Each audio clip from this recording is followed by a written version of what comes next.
Algunas familias se quiebran poco a poco, con grietas que se extienden durante años hasta que la base termina por desmoronarse. La mía se destrozó en una sola noche, en un camino empapado por la lluvia, donde mis padres me dejaron para morir. En su mente, las cuentas eran simples. Una hija con enfermedad crónica significaba demasiadas facturas médicas, demasiado sacrificio, una carga muy pesada. Así que tomaron su decisión, se fueron y me abandonaron como si fuera basura. Nunca voltearon a ver las luces que aparecieron cuando las suyas se perdieron en la distancia, nunca sintieron la presencia que los observaba desde las sombras. Jamás imaginaron que sobreviviría. Ellos me llamaron su mayor carga. Yo me convertí en su peor pesadilla.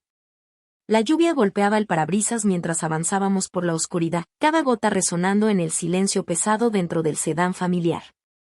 Yo iba en el asiento trasero, con mis dedos delgados dibujando en el vidrio empañado por mi respiración.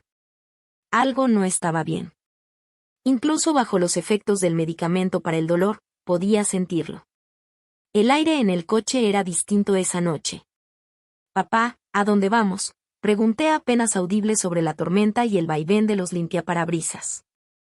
Era demasiado tarde para una cita médica. No hubo respuesta. Solo vi cómo sus nudillos se aferraban al volante, pálidos, sin sangre. Mi madre miraba fijamente hacia adelante, su perfil iluminado por destellos de relámpagos. Hacía semanas que no me dirigía la mirada. Me llamo Laia Wells, tengo 17 años y esa noche todo cambiaría. Los síntomas neurológicos habían empezado a los 12. Primero temblores ocasionales que decían que eran dolores de crecimiento o simple ansiedad. A los 14, había días que necesitaba bastón. A los 16, ya conocía bien la silla de ruedas guardada en la cajuela y al personal del hospital que me saludaba por mi nombre. Los ahorros de mis padres se fueron desvaneciendo entre especialistas, tratamientos y medicamentos que prometían alivio y solo dejaban efectos secundarios. «Ya casi llegamos», dijo por fin mi padre, con una voz plana y desconocida. El carro redujo la velocidad al tomar un camino rural que no reconocía. Los árboles se alzaban a los costados, sus sombras danzando bajo nuestros faros. Me moví incómoda, un dolor agudo bajaba por mi espalda, el medicamento estaba terminando su efecto y pronto volverían los temblores. «Mamá, creo que necesito la siguiente dosis antes de tiempo. Este camino lleno de baches». «Vas a estar bien», me interrumpió con una frialdad que jamás le había escuchado. Un recuerdo me golpeó de pronto, mi cumpleaños número 8. Mamá había horneado un pastel de chocolate con chispas de colores. Papá me había subido a sus hombros para que pudiera tocar el techo, diciendo que era la niña de 8 años más alta del condado. Mi hermano Caleb, 9 años mayor y ya enorme a mi lado, se rió y me dio una pulsera hecha a mano con hilos de colores. «Un color por cada año», explicó. «El próximo cumpleaños le agrego otro». Esa pulsera todavía estaba en mi cajón, pero él nunca llegó a poner el 9º color. Caleb desapareció de nuestras vidas cuando tenía 17 años, después de una pelea con mi papá tan fuerte que hizo temblar las paredes. Yo apenas tenía 8, y su ausencia repentina me dejó confundida y con el corazón roto. Mamá solo decía que se había ido a buscar su propio camino, pero la mirada vacía en sus ojos me decía que había más detrás de esa historia. El carro dio un frenazo que me sacó de mis recuerdos. Estábamos parados en la orilla de un camino de tierra, lejos de todo. Ni casas, ni luces, solo oscuridad, lluvia y el retumbar lejano de los truenos. Mi papá apagó el motor. «Bájate», ordenó, sin voltearme a ver. Solté una risita nerviosa. «¿Qué?» «Papá, está lloviendo a cántaros». «¿Es una broma?» «Bájate». Cada palabra venía acompañada por el golpeteo de sus dedos sobre el volante. «Lleva tu mochila. Empacamos lo esencial». Bajé la mirada y noté una mochila pequeña a mis pies. No estaba allí cuando salimos de casa. «Mamá», mi voz se quebró. «¿Qué está pasando?» Ella al fin se giró. Su cara era una máscara que no reconocía. «Ya no podemos más, Laia. Las cuentas médicas, el cuidado constante, verte empeorar, hemos dado todo lo que teníamos». «Pero, soy su hija», susurré, sintiendo como el miedo frío me oprimía el pecho. Eres una carga, dijo mi papá sin emoción. No nos queda nada. Ni ahorros, ni retiro, ni vida fuera de hospitales. La gente dejó de ayudar hace años, agregó mi mamá con voz mecánica. Los donadores desaparecieron, las colectas terminaron. El seguro no cubre tratamientos experimentales. Ya no podemos verte sufrir. Y por eso me van a dejar aquí, tirada en la carretera. Las palabras salieron de mi boca con incredulidad. Ninguno respondió. Mi papá abrió la cajuela, salió bajo la lluvia y rodeó el auto hasta mi puerta. La abrió de golpe, el agua empapando de inmediato el asiento trasero. Papá, por favor, suplicaba mientras el frío me calaba hasta los huesos. Si hice algo mal, lo siento. ¿Puedo esforzarme más? Puedo. No es lo que haces. Es lo que eres, en lo que te has convertido. Su mano se cerró sobre mi brazo, arrancándome del calor del auto. Mis piernas, débiles e inestables, no me sostuvieron y me desplomé en el lodo, un dolor agudo atravesando mi cadera. Tu mochila, dijo, arrojándola junto a mí. Cayó en un charco, empapándose al instante. Los miré desde el suelo, las personas que me dieron la vida, que antes me arropaban por las noches y espantaban monstruos debajo de mi cama. Sus rostros eran inertes. Sin lágrimas, sin culpa, sin nada que se pareciera al amor o al remordimiento. ¿Por qué? Alcancé a preguntar con los dientes castañeteando. Mamá apartó la mirada. Papá simplemente regresó a su asiento. Sin despedidas, sin palabras de cariño ni de consuelo. Solo silencio y el portazo del auto. El motor rugió y se alejaron, las luces rojas perdiéndose en la tormenta. Intenté ponerme de pie, pero mis piernas ya no respondían. Los temblores habían comenzado con fuerza, empeorados por el frío y el miedo. Me arrastré hacia la orilla, buscando refugio en la cuneta poco profunda. La lluvia golpeaba mi espalda, calando mi suéter delgado. De pronto, unas luces aparecieron a lo lejos. La esperanza me sacudió. Levanté una mano temblorosa para pedir ayuda. El camión redujo un poco la velocidad, pero después aceleró y me dejó sola otra vez. Esto no podía ser real. Era una pesadilla, un sueño febril provocado por la medicación. Mis padres no me abandonarían. No podían. Y sin embargo, el lodo frío que se filtraba por mi ropa y la lluvia helada sobre mi piel decían otra cosa. No sabía cuánto tiempo estuve allí, entrando y saliendo de la conciencia. Minutos u horas se confundían mientras la tormenta seguía su asalto. Mis pensamientos se fragmentaban, recuerdos de cumpleaños y habitaciones de hospital, de la risa de mi hermano y los ojos cada vez más distantes de mi madre. A través de la visión borrosa, noté luces de faros muy atrás, apagadas como si el coche hubiera estado estacionado a cierta distancia. ¿Nos había seguido alguien? ¿Nos había visto? Escuché abrirse y cerrarse una puerta de auto. Pasos que se acercaban, salpicando charcos. Una figura alta se materializó a través de la cortina de lluvia, caminando con propósito hacia mí. El miedo me dominó. ¿Era un buen samaritano o alguien que iba a terminar lo que mis padres habían empezado? Intenté gritar, pero mi voz se perdió en un trueno. La figura se agachó junto a mí, cubriéndome ligeramente de la lluvia. Una mano suave apartó el cabello mojado de mi rostro. Está bien, susurró una voz de hombre, extrañamente familiar pero cambiada por los años. Nunca te olvidé. Me esforcé por enfocar su rostro, pero la oscuridad llenaba los bordes de mi visión. Brazos fuertes me levantaron con cuidado, acunándome contra un pecho cálido. Ahora estás a salvo. Te lo prometo, murmuró la voz mientras la conciencia me abandonaba. Mi último pensamiento antes de que la oscuridad me reclamara fue que conocía esas palabras. Conocía esa voz de algún lugar profundo de mi pasado. Una voz que pertenecía a cuentos antes de dormir y discusiones protectoras. A un hermano que había desaparecido de mi vida casi una década atrás. Caleb, susurré, aunque no estaba segura de que el nombre realmente hubiera salido de mis labios antes de que el mundo se desvaneciera por completo. Calor. Esa fue la primera sensación que me recibió cuando la conciencia volvió lentamente. Calor y el crujido suave de un fuego. No era la zanja fría y húmeda donde mi vida se había destrozado, sino un lugar seguro, seco y tranquilo. Abrí los ojos y vi un cuarto rústico con paredes de madera, un techo bajo con vigas expuestas y una pequeña estufa de leña en la esquina que lanzaba un resplandor anaranjado por el espacio. Estaba recostada en una cama cubierta con colchas gruesas y había un soporte junto a mí con líquido claro goteando constantemente a través de una línea conectada a mi brazo. Mi ropa había sido cambiada. Llevaba puesto un camisón de franela suave que no reconocía. La ropa limpia estaba doblada cuidadosamente en una silla cercana.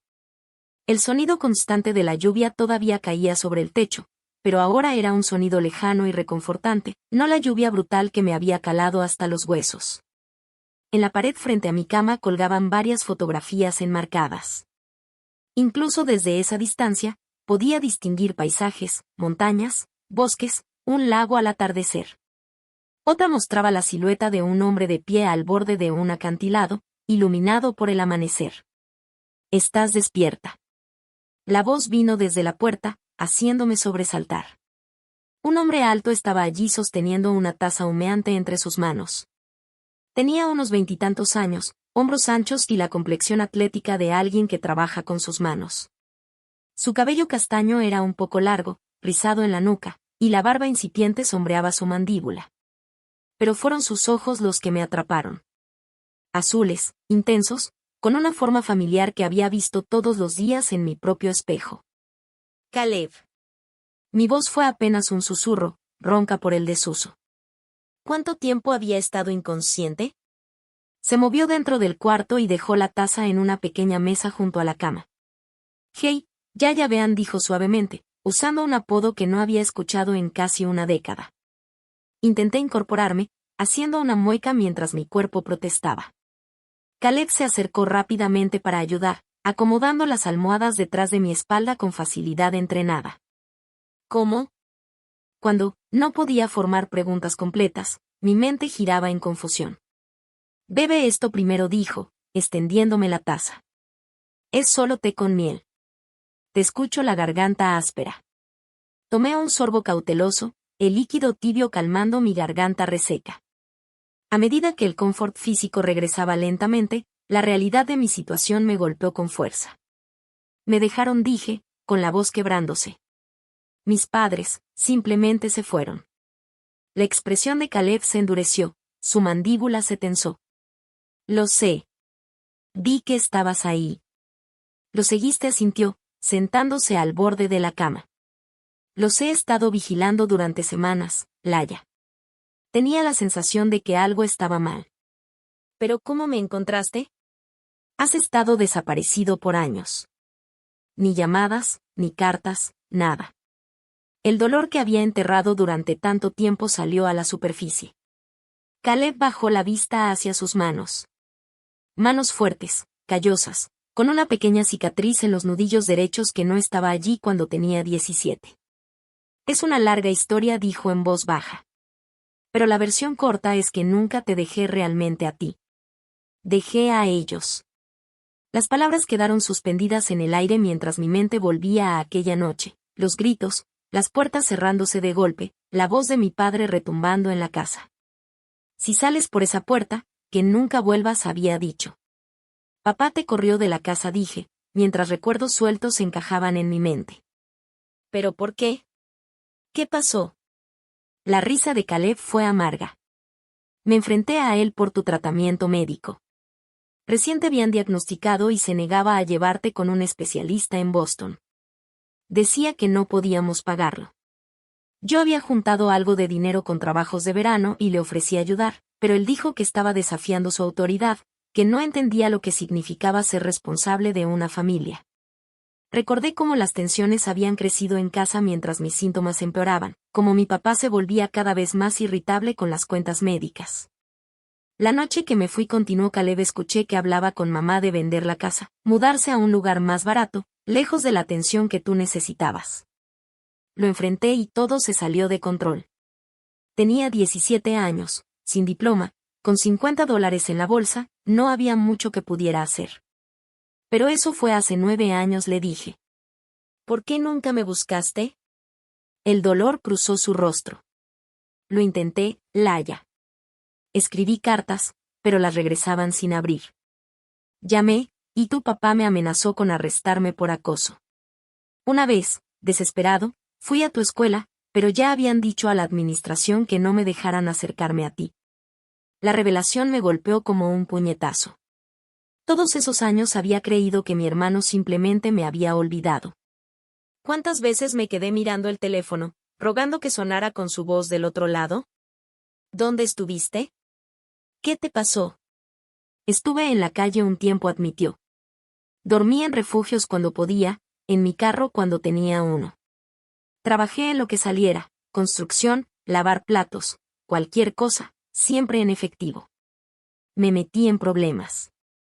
Señaló con la cabeza un pequeño tatuaje en su antebrazo que no había visto antes. Pero al final terminé la prepa con un GED, conseguí trabajo más estable y compré esta cabaña. La encontré hecha un desastre hace 3 años, me tomó noches y fines de semana volverla habitable. Está fuera de la red, difícil de localizar. Te estabas escondiendo. No escondiendo. Solo fuera de su radar. Es más difícil que te encuentren si no dejas huella digital. ¿Ellos? Pregunté confundida. La expresión de Caleb se endureció. Laia, mientras estabas inconsciente hice algunas llamadas, revisé expedientes del hospital, hablé con un viejo amigo en servicios sociales. Tus papás no solo te abandonaron. Vaciaron tu fondo médico, el de todas esas colectas cuando recién te diagnosticaron. Y además reportaron que tú te habías fugado voluntariamente. La taza casi se me cayó de las manos. ¿Qué? ¿Por qué harían eso? Fraude de seguros, para empezar, respondió Caleb con amargura. Y para cubrirse legalmente. Quieren hacer ver que tú decidiste irte, no que abandonaron a su hija enferma en medio de una tormenta. La traición me atravesó más hondo de lo que jamás imaginé. No solo me habían dejado atrás, me habían borrado, convertido en la villana de mi propia historia. He estado documentando todo, dijo Caleb, sacando su celular y mostrándome una carpeta de archivos. El retiro de tu fondo médico, sus movimientos esa noche, las grabaciones de mi cámara que los muestran dejándote en la carretera. No busco venganza, Laia. Busco justicia. Las lágrimas me corrían sin control. ¿Por qué no llegaste antes?, susurré. Todos estos años. La voz de Caleb se quebró, el dolor marcando su rostro. Llevo años buscándote. Revisaba expedientes, me unía a grupos en línea de tu condición, hasta manejaba por nuestra vieja casa con la esperanza de verte. Cuando al fin supe dónde estabas, ya tenías 17, y yo estaba armando un caso. Quería hacerlo bien, asegurarme de que nunca más pudieran separarnos. Sus palabras me golpearon como una ola, un torbellino de gratitud y dolor, de alivio y rabia mezclados. Me rompí por completo, sollozos que venían de años de sufrimiento solitario. Caleb se acercó, dudó apenas un instante y me abrazó fuerte. Me sostuvo mientras lloraba, sus propias lágrimas cayendo silenciosas sobre mi cabello. Perdóname, murmuraba una y otra vez. Perdóname por no poder protegerte mejor. Cuando mis lágrimas se agotaron, dejándome vacía y cansada, solté la pregunta que llevaba ardiendo en mi mente. ¿Y ahora qué? Caleb se separó un poco, limpiándose el rostro con la manga. Ahora sanas, dijo, señalando su pecho. No solo físicamente. Aquí también, dijo, llevándose la mano al pecho. Y cuando estés lista, vamos a mostrarle al mundo quién eres en realidad. No entendí del todo lo que quiso decir, pero la fuerza protectora en su voz me dio la primera chispa de esperanza que había sentido en años. Cuando se levantó para acomodar mis cobijas, noté un cuaderno de cuero en la mesa de noche que antes no estaba ahí. ¿Qué es eso?, pregunté. Caleb lo tomó, lo giró entre sus manos y luego me lo tendió. Era de nuestra mamá. Lo encontré escondido en una bodega que rentaban a nombre de soltera. Su expresión era indescifrable. Creo que deberías leerlo. Hay más en esta historia de lo que yo mismo entendía. Recibí el cuaderno, sintiendo su peso. No solo el físico, sino también el de los secretos y recuerdos que tal vez no estaba lista para enfrentar. Descansa por ahora, dijo Caleb, moviéndose hacia la puerta. Tenemos todo el tiempo del mundo para descifrarlo. Cuando salió, Pasé mis dedos por la gastada tapa de cuero. Lo que estuviera escrito en esas páginas podía darme respuestas a preguntas que me habían perseguido por años, o abrir otras nuevas. De cualquier forma, ya no estaba sola. Por primera vez en casi una década, alguien peleaba por mí. Abrí el diario en la primera página y empecé a leer. La luz de la mañana se filtraba por las cortinas hechas a mano, tiñendo de dorado el suelo de madera de la cabaña. Habían pasado 3 semanas desde la noche en que mis padres me abandonaron. 3 semanas de lenta sanación, de adaptarme a esta nueva realidad donde ya no estaba sola. Arriba los brazos, instruyó Ana, una mujer de unos 30 y tantos, de cabello oscuro cortísimo y ojos cafés muy atentos. Bien. Ahora sosténlos 10 segundos. Levanté mis brazos temblorosos, apretando los dientes contra la quemazón en mis músculos. Ana observaba con distancia profesional, pero yo ya sabía reconocer sus sutiles gestos de aprobación, una leve inclinación de cabeza, el ligero brillo en sus ojos cuando lograba superar el dolor. Ana Kim no era solo amiga de Caleb. Había sido médica militar y ahora trabajaba en una pequeña clínica a media hora de ahí. Venía 3 veces por semana a ayudarme con la terapia física y a revisar mi medicación. 7, 8, 9, 10. Excelente, dijo mientras yo bajaba los brazos, con el sudor escurriendo de mi frente pese al aire fresco de la mañana. Ganaste 5 grados de movilidad en los hombros desde que empezamos. No se siente como gran cosa, murmuré, alcanzando mi botella de agua. Sanar no es lineal, Laia respondió, apuntando notas en un pequeño cuaderno médico. Tu cuerpo ha pasado por un trauma fuerte, y eso sin contar el golpe psicológico. ¿Qué pasó? Tan simples palabras para un hecho que había destrozado mi mundo. Aún después de 3 semanas, me costaba procesar que mis padres me habían abandonado deliberadamente para morir. La puerta de la cabaña se abrió y Caleb entró cargando una canasta con verduras, zanahorias aún con tierra, hojas verdes y los primeros jitomates. El huerto va bien, anunció, dejando la canasta sobre la mesa. ¿Cómo va la sesión? Tu hermana está avanzando mucho, respondió Ana guardando su equipo. Pero es impaciente. Es de familia, dijo Caleb, guiñándome un ojo. Cuando Ana se fue prometiendo volver en 2 días, Caleb me ayudó a salir al porche, donde ya me esperaba una silla cómoda. Durante esas semanas había explorado poco a poco el terreno, o como Caleb lo llamaba, el santuario. La cabaña, por fuera, parecía simple, madera desgastada y techo de lámina que repiqueteaba con la lluvia. Pero por dentro estaba llena de comodidades inesperadas, electricidad solar, una cocina pequeña pero eficiente, e incluso internet satelital protegido por un firewall avanzado. Más allá se extendían varios acres de bosque, un invernadero donde Caleb cultivaba todo el año, un pequeño taller y un arroyo de agua fresca.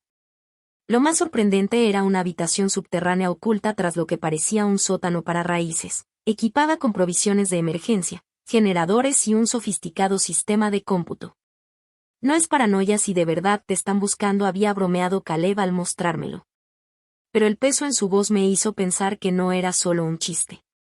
Ahora, sentada en el porche con una cobija sobre las piernas a pesar del calor veraniego, lo observaba mientras atendía el huerto. El trabajo físico lo había transformado en alguien muy distinto al adolescente flacucho que recordaba, todo músculo definido y movimientos firmes y precisos. Nunca me contaste cómo aprendiste todo esto, le grité, señalando la propiedad, la carpintería, los sistemas autosuficientes. Caleb se irguió, limpiándose el sudor de la frente. Más que nada, por necesidad. Cuando no tienes para pagarle a un reparador, aprendes a resolverlo tú solo. Caminó hacia mí, sentándose en los escalones del porche. Además tuve un buen maestro. ¿El mentor que mencionaste?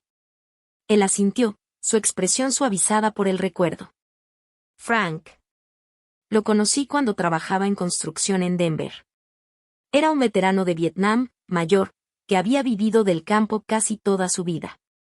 Me encontró durmiendo en mi carro durante una tormenta de nieve. Me llevó a su cabaña y me dijo que podía quedarme hasta la primavera si me hacía útil. ¿Y cuánto tiempo te quedaste? Casi 3 años, admitió Caleb. Él me enseñó todo, a construir, a sembrar comida, a vivir sin dejar rastro. Pero sobre todo me enseñó sobre la justicia. Justicia. Frank tenía un dicho: la venganza te consume, pero la justicia ilumina el camino. Caleb me miró con seriedad. Cuando supe lo que te pasó, lo primero que sentí fue pura rabia. Quería hacerles lo mismo que te hicieron a ti. Frank me ayudó a canalizar eso en algo constructivo. Sus palabras me recordaron el misterioso cuaderno, el diario de mamá, que había estado leyendo despacio, temiendo lo que pudiera encontrar en sus páginas. ¿Ya lo leíste todo?, pregunté en voz baja. Caleb bajó la mirada. Lo suficiente para saber que hay algo mucho más grande detrás. Las entradas sobre el trato que hicieron. Creo que tiene que ver con tu condición médica. ¿Crees que mi enfermedad no es natural? Esa duda me perseguía desde que leí aquellas frases enigmáticas. No lo sé, admitió Caleb, pero pienso averiguarlo. Esa noche, como ya era costumbre, nos sentamos junto a la estufa de leña mientras una tormenta de verano golpeaba la cabaña. El sonido de la lluvia sobre el techo metálico creaba un refugio extraño, como un capullo de ruido blanco. Cuéntame más de tu vida, le pedí, acurrucada en lo que ya era mi silla. Mencionaste un compromiso fallido. Caleb sonrió con tristeza.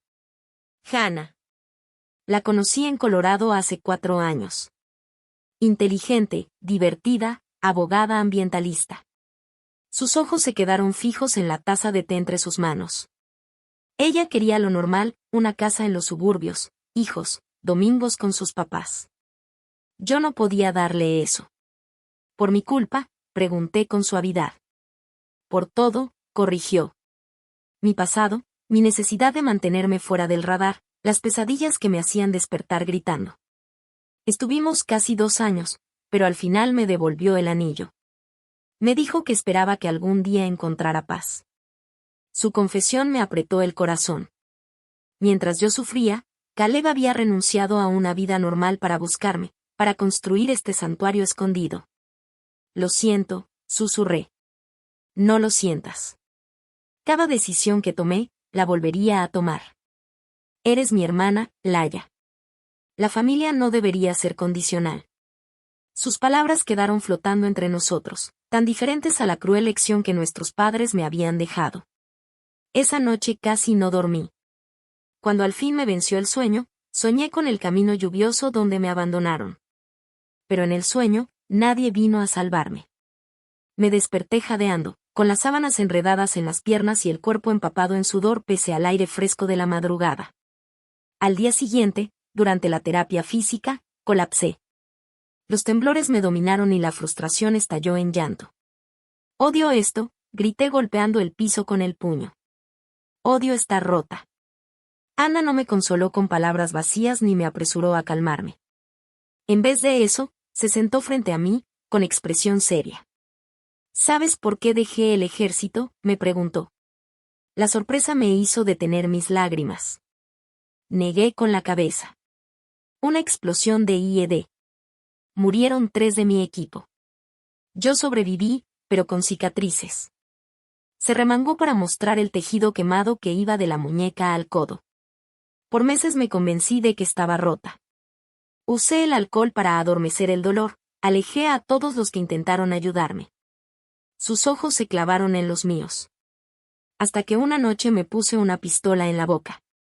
Ahogué un pequeño grito. Obviamente no jalé el gatillo, continuó, con voz firme.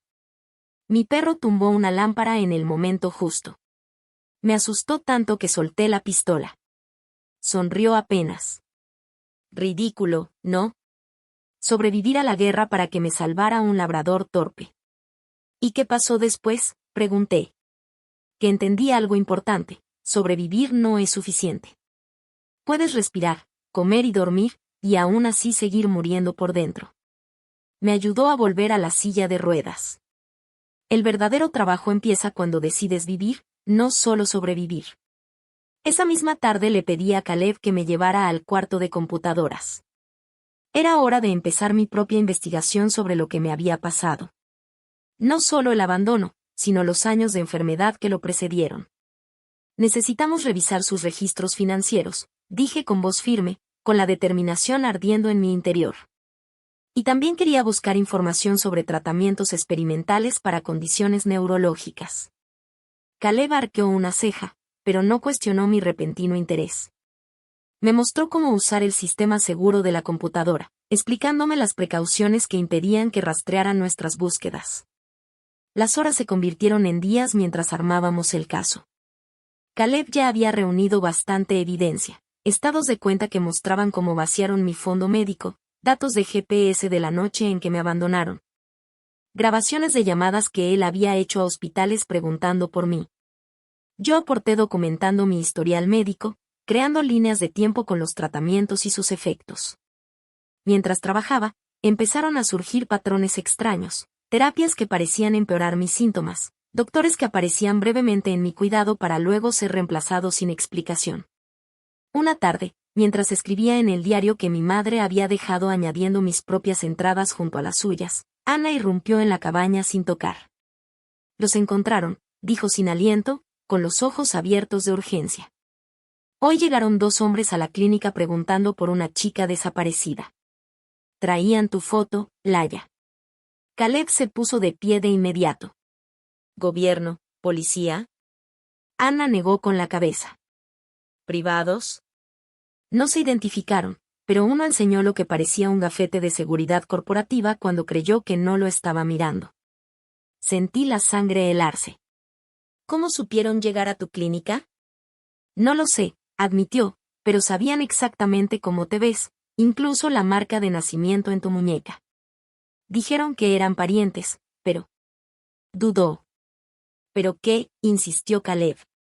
No parecían preocupados, parecían determinados, como si fuera una operación de recuperación, no de rescate.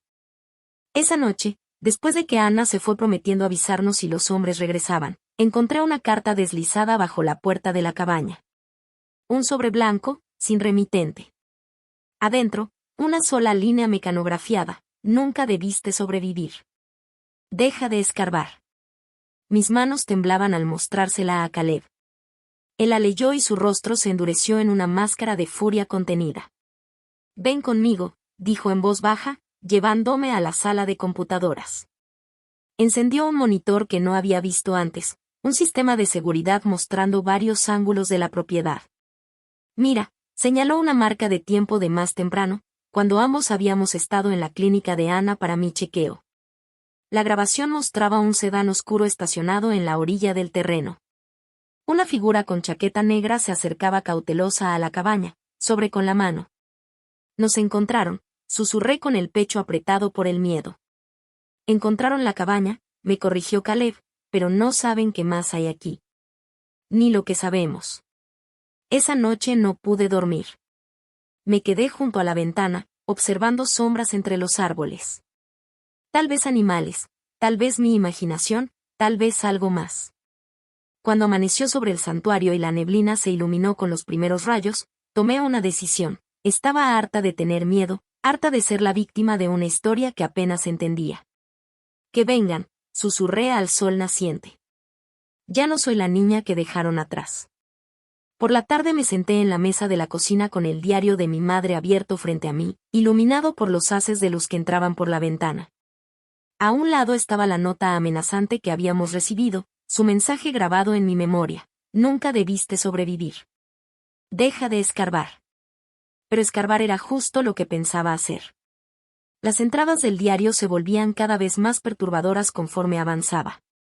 Ese día llegué a una escrita poco después de mi 3er cumpleaños. Robert firmó hoy los papeles finales. 30,000 pesos depositados de inmediato, con pagos trimestrales después. Dice que esto resolverá nuestros problemas financieros, que nos dará la vida que merecemos, pero ¿a qué costo? El doctor explicó los protocolos, dijo que los riesgos eran mínimos, que él estaría ayudando a otros niños al participar, pero vi algo en sus ojos cuando mencionó los posibles efectos secundarios. Debí haber dicho que no. Dios perdóname. Debí haber dicho que no. El estómago se me revolvió. Volteé hacia Caleb, que revisaba documentos financieros al otro extremo de la mesa. Me vendieron, susurré con la voz quebrada, cuando apenas era una niña. Caleb levantó la vista de golpe. ¿Qué? Le empujé el diario, señalando la entrada condenatoria.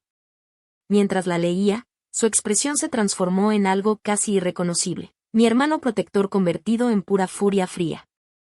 Neuroadvance Research, dijo, abriendo un archivo en su laptop. Encontré su nombre en algunos de los formularios médicos que recuperé de la bodega. Son una farmacéutica privada especializada en tratamientos neurológicos. ¿Crees que experimentaron conmigo? Las palabras se sintieron irreales al salir de mi boca. No solo experimentaron, dijo Caleb con seriedad. Según estos registros bancarios, mamá y papá recibieron pagos regulares hasta que cumpliste 14, justo cuando tus síntomas se volvieron demasiado graves para ocultarlos. La revelación me golpeó como un puñetazo. Mis recuerdos de infancia pasaron fugazmente. Las visitas especiales al doctor donde me separaban de mis papás, las medicinas de sabor extraño que me dejaban somnolienta. Las extracciones de sangre semanales que me decían eran para asegurarse de que crecieras bien, cariño. Me usaron como sujeto de pruebas, dije con voz hueca. Y cuando los efectos secundarios fueron demasiado, me abandonaron. Caleb tomó mi mano temblorosa al otro lado de la mesa. Esto lo cambia todo, Laia. Ya no es solo abandono ni negligencia médica. Es un crimen. Esa misma tarde, Anna llegó con noticias. Había usado sus conexiones para localizar a una ex científica de Neuroadvance que había dejado la compañía bajo circunstancias misteriosas 3 años atrás. Se llama doctora Arena Vaz, explicó, extendiendo documentos sobre la mesa. Lideraba la investigación de un protocolo de tratamiento neurológico cuando, de repente, renunció. No dio explicación, no consiguió otro trabajo, simplemente desapareció de la comunidad científica hasta el año pasado, cuando reapareció como maestra en un college comunitario a 200 millas de aquí. ¿Crees que sepa algo de lo que me hicieron?, pregunté. Vale la pena averiguarlo, respondió Caleb. ¿Puedes contactarla? Anna asintió. Ya lo hice. Al principio dudaba, pero cuando mencioné síntomas que coincidían con los de Laia, aceptó reunirse. Pero puso una condición: secreto absoluto. Nada de celulares, ni dispositivos electrónicos, y en un lugar que ella elija. 2 días después, mientras nos preparábamos para el encuentro, Caleb notó una camioneta negra estacionada en el camino rural cerca de nuestra propiedad. Tenemos compañía, dijo con tensión, mirando por los binoculares. 2 hombres, de traje. Definitivamente no son de por aquí. Mi corazón se aceleró. ¿Los mismos que fueron a la clínica de Anna? No estoy seguro, pero no vamos a arriesgarnos. Tomó sus llaves y una mochila que ya tenía lista para emergencias. Nuevo plan: los distraigo mientras tú y Anna van al punto de reunión. Caleb, no, protesté, pero me interrumpió. Laia, esta puede ser nuestra única oportunidad de descubrir qué te hicieron. Voy a estar bien, tengo 3 rutas preparadas y suficiente equipo para sobrevivir una semana si es necesario. Su voz se suavizó. Confía en mí, ¿sí? No te encontré solo para perderte otra vez. 1 hora después, Anna y yo observamos desde lejos cómo la camioneta de Caleb pasaba frente a la SUV, que de inmediato lo siguió. En cuanto desaparecieron, Anna me ayudó a subir a su sedán sin distintivos y tomamos varios caminos secundarios hasta llegar al punto de encuentro, un área de picnic en un parque estatal. Lo bastante aislada para tener privacidad, pero lo bastante pública para sentirnos seguras. La doctora Vaz no era nada como la había imaginado. En lugar de la científica severa que esperaba, era una mujer menuda, de poco más de 50 años, con ojos amables y manos nerviosas que no dejaban de moverse. Al sentarme en la mesa de picnic, su mirada se posó en mis temblores, un destello de reconocimiento cruzó por su rostro. Fase 3, dijo en voz baja. Los temblores, la debilidad progresiva. Estuviste en la prueba de fase 3, ¿verdad? Asentí. Creo que sí, aunque nunca supe que lo llamaban así. La doctora miró a su alrededor con ansiedad antes de hablar de nuevo. Necesito saber cuánto saben ya. Es peligroso que estemos teniendo esta conversación. Sabemos que mis padres firmaron un contrato con Neuroadvance cuando yo tenía 3 años, dije. Recibieron pagos a cambio de inscribirme en un ensayo. Y mi suposición, añadió Anna con precisión médica, es que el ensayo consistía en tratamientos neurológicos experimentales que provocaron daño iatrogénico, un daño causado directamente por los médicos. En el sistema nervioso central del haya. La doctora Bass cerró los ojos un instante, como reuniendo valor. Se suponía que iba a ser revolucionario. Empezó un tratamiento para trastornos neurológicos de inicio temprano. Los estudios en animales fueron prometedores, reversión de síntomas, regeneración neuronal. Pero cuando pasamos a ensayos en humanos, cayó, la expresión de dolor marcándole el rostro. ¿Qué pasó?, pregunté con suavidad. La compañía estaba bajo presión de los inversionistas. Los resultados no llegaban lo suficientemente rápido, así que empezaron a recortar pasos. Se ignoraron protocolos de seguridad. Me miró directo a los ojos. Había 27 niños en la fase 3. 24 desarrollaron efectos adversos graves en menos de 5 años. Un escalofrío me recorrió entera. ¿Y los otros 3? Uno se mudó al extranjero con su familia, fuera de nuestro alcance para dar seguimiento. Uno murió en un accidente de carro a los 16, aunque siempre tuve dudas sobre eso. Y luego estás tú. Sus ojos recorrieron mi rostro. No deberías haber sobrevivido tanto. El daño neurológico ya tendría que haberte matado. ¿Por eso me buscan?, pregunté. ¿Por qué sigo viva cuando no debería? Eres la prueba viviente de lo que hicieron, respondió la doctora Bass con frialdad. Y peor aún, ya tienes la edad suficiente para entenderlo, para hablar, para exigir justicia. Sacó de su bolso una memoria USB. Guardé copias de todo antes de irme, protocolos de prueba, datos de pacientes, correos internos donde reconocían los riesgos. No te devolverá la salud, pero podría ayudarte a obtener justicia. Justo cuando me entregaba la memoria, su celular vibró con un mensaje. El color se le esfumó del rostro al leerlo. Tenemos que irnos ya. Nos mostró la pantalla, auto desconocido preguntando por ti en tu departamento. Dijo ser tu hermano. En tu expediente no figura ningún hermano. Nos separamos a toda prisa. La doctora Bass tomó rumbo al oeste mientras Ana y yo regresamos por un camino largo y escondido al refugio. Mi mente daba vueltas con todo lo descubierto. Ya no era solo una víctima de abandono, sino sobreviviente de un experimento médico corporativo, un testimonio vivo de crímenes que alguien poderoso quería enterrar. Al llegar a la cabaña, Caleb no estaba. Pasaron horas sin noticias. Ana se quedó conmigo, ama sobresaltándonos con cada ruido afuera. Ya cerca de medianoche, mi celular, un modelo prepago barato que Caleb me había dado solo para emergencias, vibró con un mensaje de número desconocido. Arrestado. Cargos falsos. Se necesita abogado. Unidad de almacenamiento en Main St. Llave bajo la tercera piedra de la esquina norte. No vengan. No es seguro. Ana llamó de inmediato a un abogado amigo suyo, mientras yo descifraba la segunda parte del mensaje. El almacén, ahí debía estar lo que había encontrado, el diario de mamá y más pruebas. Caleb quería que lo recuperáramos antes de que sus perseguidores lo hicieran. Al amanecer, con Ana vigilando, abrí el candado. Dentro había un archivero con todo lo que Caleb había reunido: estados financieros, expedientes médicos, fotos de vigilancia y grabaciones. Al fondo, en el último cajón, encontré un sobresellado con mi nombre. Contenía papeles legales, una solicitud de emancipación ya lista, con pruebas del abandono de mis padres, y una petición para una audiencia de emergencia.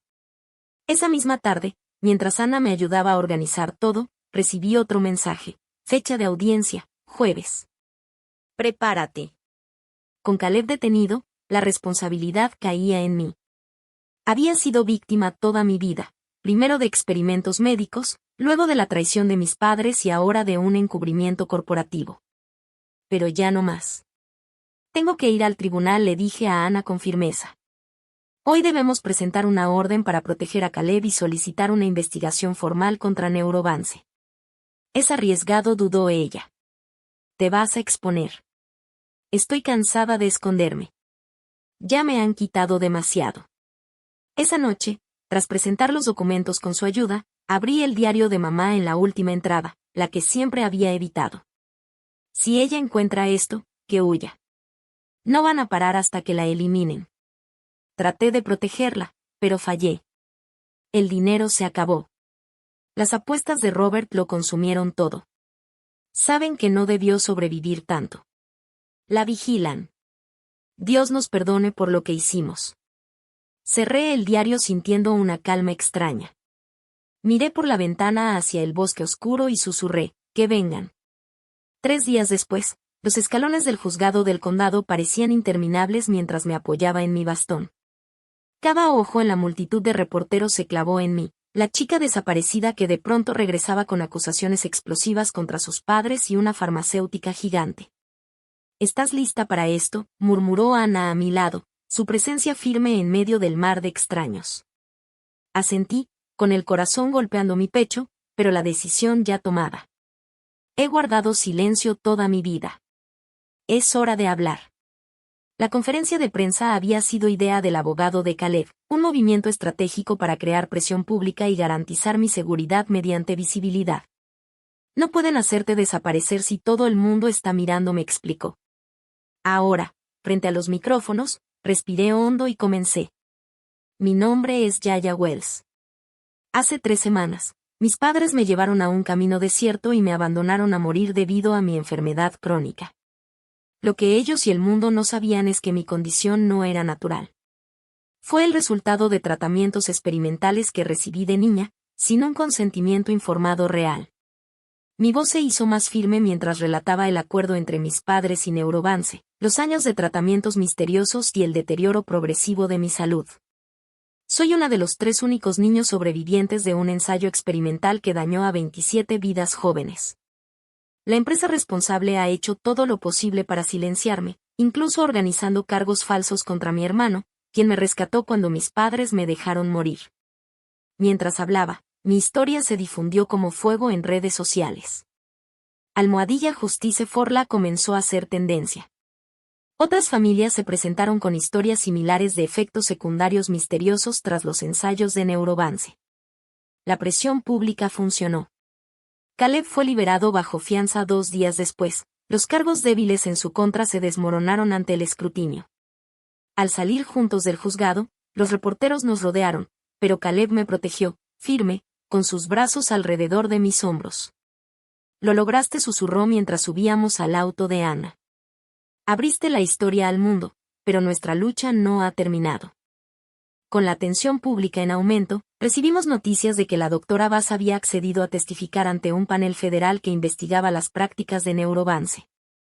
Era el avance que necesitábamos, una insider con credibilidad y conocimiento de primera mano. Sin embargo, días antes de la audiencia, la casa de la doctora Bass se incendió en lo que las autoridades inicialmente llamaron una fuga de gas. Sobrevivió con quemaduras graves, su investigación destruida, y su credibilidad puesta en duda por fuentes anónimas que insinuaban inestabilidad mental. Esto no ha terminado, les dije a Caleb y a Ana mientras nos reuníamos en la cabaña, ahora reforzada con medidas de seguridad adicionales. Están tratando de desacreditarla, igual que intentarán desacreditarme. Entonces, vamos más allá, dijo Caleb, con la determinación marcando su rostro. Exposición Nacional, una plataforma que no puedan controlar ni manipular. La oportunidad llegó a través de un programa de investigación reconocido que nos ofreció una entrevista en vivo. Mientras la maquillista me preparaba en la sala verde, me vi en el espejo, pálida, aún demasiado delgada, pero con un fuego en los ojos que no había sentido antes. En 5 minutos al aire, anunció la productora, asomando la cabeza. Caleb apretó mi mano. ¿Estás segura de esto? Una vez salga al aire, no hay regreso. He estado escondida toda mi vida, respondí. Se acabaron las sombras. La entrevista comenzó con mi historia, el abandono, el rescate de Caleb, nuestro descubrimiento de la verdad. La conductora, periodista veterana conocida por su incisiva forma de cuestionar, escuchó con creciente indignación. Son acusaciones extraordinarias, dijo finalmente. ¿Qué pruebas tienen que las respalden? Era el momento que habíamos preparado. Asentí a Caleb, quien me entregó la carpeta. De ella saqué el documento que lo cambiaba todo, el contrato original firmado por mis padres, aceptando inscribirme en el ensayo experimental de Neurovance. Este es el acuerdo que mis padres firmaron cuando tenía 3 años, dije, con la voz firme, sosteniéndolo frente a la cámara. Recibieron $400,000 a cambio de permitir que se administrara un medicamento experimental a su hija pequeña. Los ojos de la conductora se abrieron al examinar el documento. ¿Y usted cree que este tratamiento experimental causó su condición neurológica? Según la doctora Reena Bass, quien supervisó el ensayo, los 27 niños que recibieron este tratamiento desarrollaron síntomas similares. 24 de nosotros sufrimos daños neurológicos graves. Soy una de las 3 únicas que sobrevivimos más allá de la adolescencia. La entrevista continuó, construyendo el caso de manera metódica. Cuando parecía que ya lo habíamos dicho todo, sorprendí a todos, incluido Caleb, al incorporarme lentamente de mi silla. ¿Qué estás haciendo?, preguntó la conductora, sorprendida. Con las piernas temblorosas, me puse de pie por completo, sin ayuda, frente a toda la televisión nacional. El dolor recorrió mi cuerpo, pero me mantuve de pie. Mi condición me había confinado a una silla de ruedas la mayor parte del tiempo. La doctora dijo que nunca volvería a pararme por mí misma. Miré directamente a la cámara. Esto es lo que significa luchar. Esto es lo que no pudieron quitarme. Mi voluntad de ponerme de pie.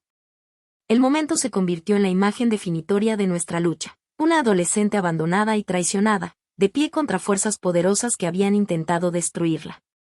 A la mañana siguiente, las acciones de Neurovance se desplomaron. Por la tarde, el Departamento de Justicia anunció una investigación formal. Al anochecer, el abogado de mis padres emitió un comunicado alegando que habían sido engañados sobre la naturaleza de los ensayos médicos.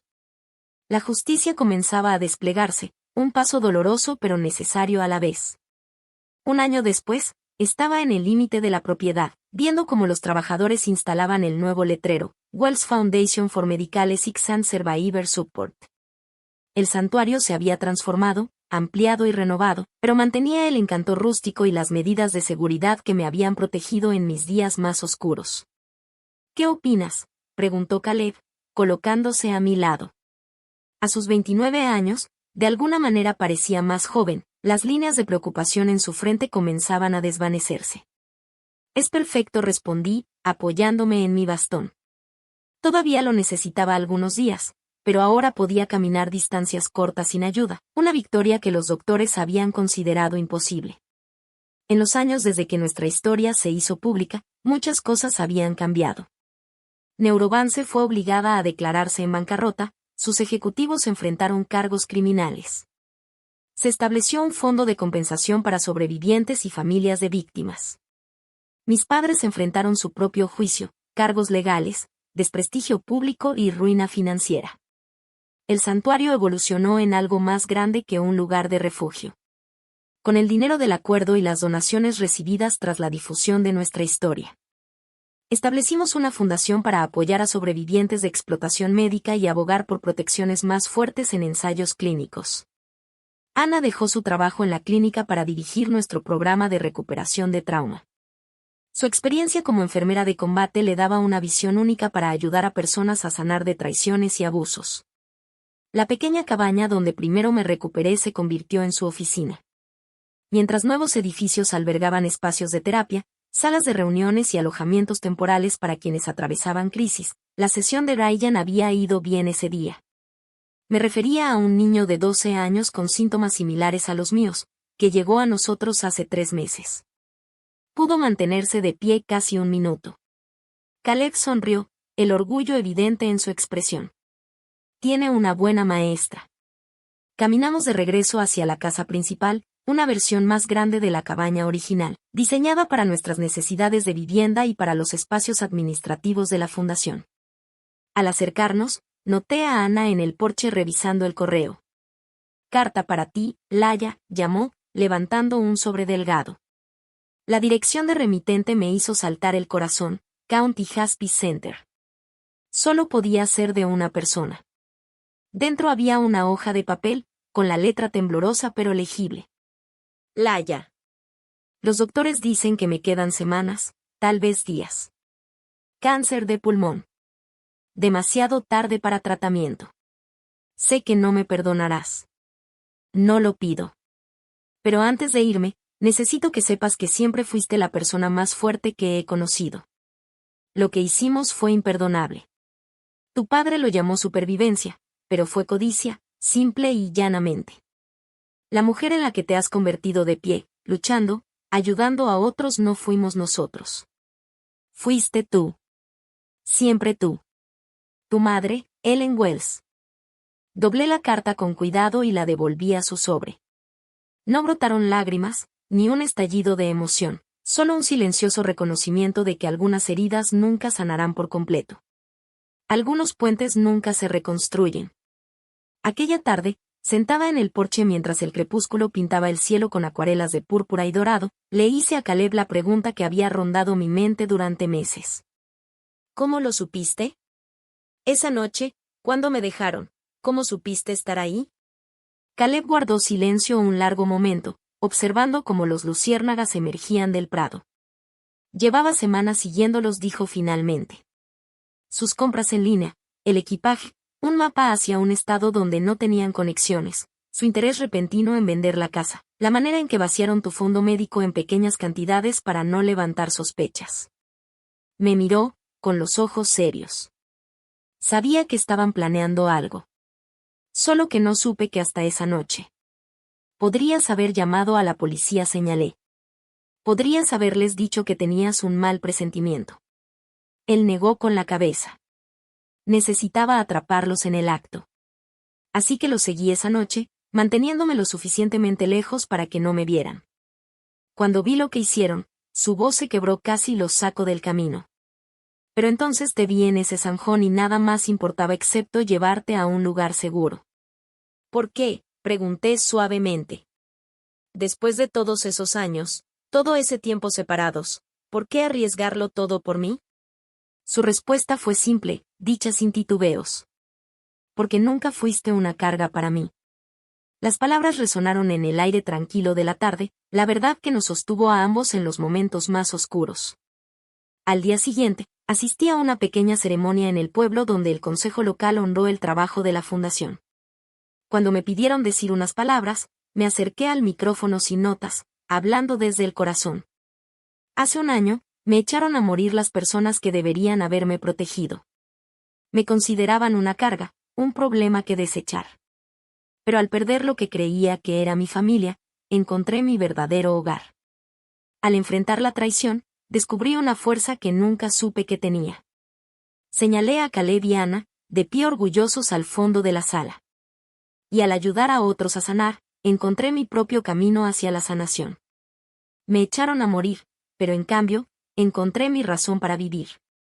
Aquella noche, después de la ceremonia, caminé sola hasta el límite de la propiedad.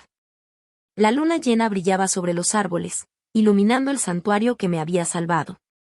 Mis piernas temblaban por el cansancio, pero rechacé la silla de ruedas, determinada a permanecer de pie por estos preciados momentos.